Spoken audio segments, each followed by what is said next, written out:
Et si Shere Khan avait mangé Mowgli quand il était bébé? Une chose est sûre, la jungle aurait été profondément différente.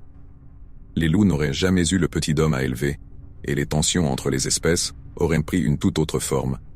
Baloo, le grand ours, n'aurait pas eu ce lien si spécial avec Mowgli.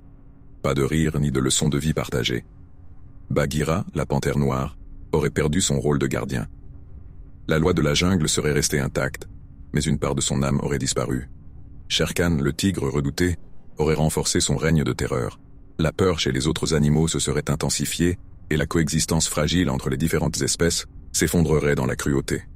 Les singes, ces créatures turbulentes, auraient continué leur caprice, sans crainte de révolte, tandis que les autres prédateurs auraient proliféré sans le contrepoids d'un humain au milieu d'eux. La jungle aurait été une scène de chaos permanent, sans équilibre instauré par la présence d'un être singulier comme Mowgli.